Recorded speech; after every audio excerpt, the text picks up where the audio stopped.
नमस्कार, मैं स्वर्ण प्रभा। आप देख रहे हैं आज का मुख्य समाचार। केंद्र सरकार ने इसको लोकसभा में महिला आरक्षण बिल और परिसीमन बिल का पेश किया। इसके बाद सदन में इस पर लंबी बहस हुई। 17 अप्रैल शाम 4 बजे महिला आरक्षण अधिनियम 2023 में संशोधन के लिए विधेयक पर वोटिंग होगी। रिपोर्ट के मुताबिक लोकसभा में विपक्ष के नेता राहुल गांधी आज सदन में विधेयक पर अपनी बात रखेंगे। पूर्वी दिल्ली के पटपड़गंज इलाके में दोपहर 3 बजे मंजिल इमारत में अचानक आग लगने से इलाके में अफरा तफरी मच गई।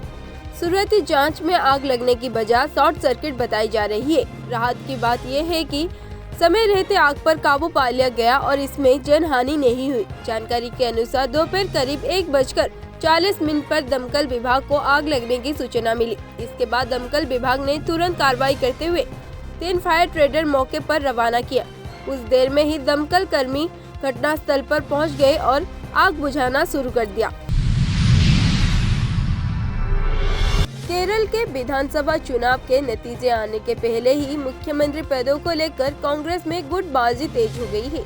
यह बहस के सुधाकरन के बयान से शुरू हुई थी। पार्टी नेताओं ने इस विपक्षी के नेता वी.डी. सतीसन के खिलाफ एक जानबूझकर की गई चाल माना है, खासकर तब जब किसी वेणुगोपाल ने सुधाकरन की बातों से इनकार नहीं किया।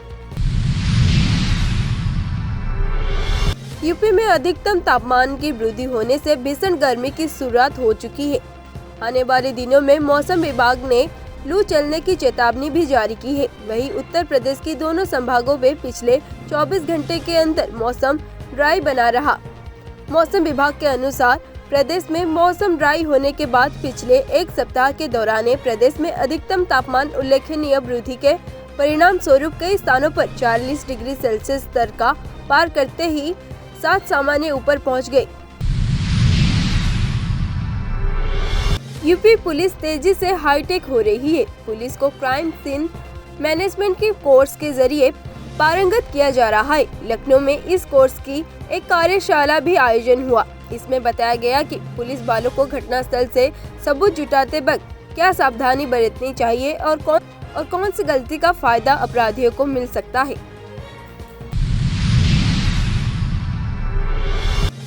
राजधानी लखनऊ के विकास नगर बस्ती अग्निकांड के पीड़ित अपने जख्मों को भुलाकर जिंदगी को फिर से पटरी पर लाने की कोशिश में जुट गए हैं। मुख्यमंत्री योगी आदित्यनाथ के निर्देश के बाद प्रशासन भी मदद की राहत उपलब्ध कराने में लगी हुई है।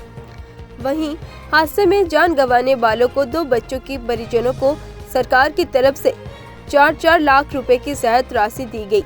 सीएम योगी के आदेश पर विधायक आम प्रकाश श्रीवास्तव ने मृतक की परिजनों को चेक सौंपा।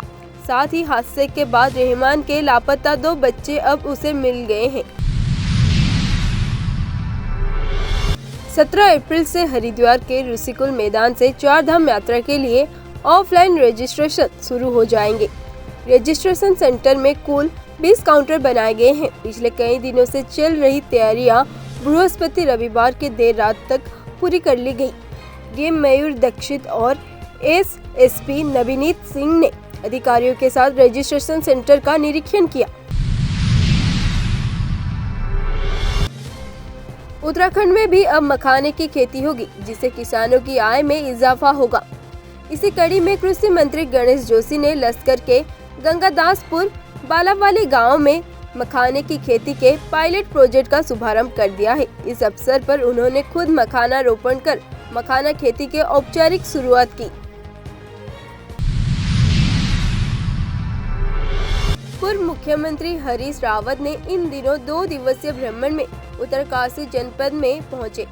वहां उन्होंने आपदा प्रभावित घराली में आपदा प्रभावितों को मुलाकात की। इस दौरान उन्होंने कहा कि साल 2012 से 13 की आपदा के बाद उनकी सरकार की आपदा से निपटने और प्रभावितों को राहत देने के लिए एक सशक्त मॉडल का निर्माण कार्य किया गया था। इसीलिए इस सरकार को भी उस मॉडल से सीखकर उसे अपनाना चाहिए, क्योंकि अभी भी आपदा प्रभावित ग्रामीणों की कई समस्याओं का समाधान नहीं हो पाया है।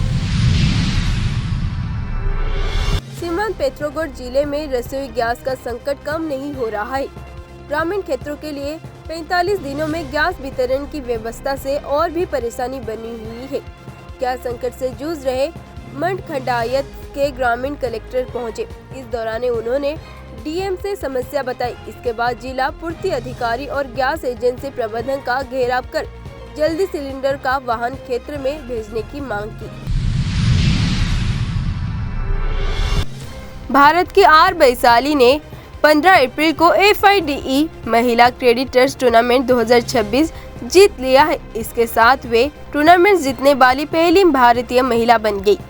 इस जीत के साथ उन्होंने इस साल के आखिरी में होने वाली महिला वर्ल्ड चेस चैंपियनशिप का खिताब मुकाबले के लिए भी क्वालिफाई कर लिया गया है, जहां उनका मुकाबला चीन की मौजूदा चैंपियन जू वेनजुंग से होगा, जो 5 बार की विश्व चैंपियन और पिछले कुछ सालों में उन्होंने महिलाओं के शतरंज में एक नया कीर्तिमान स्थापित किया है।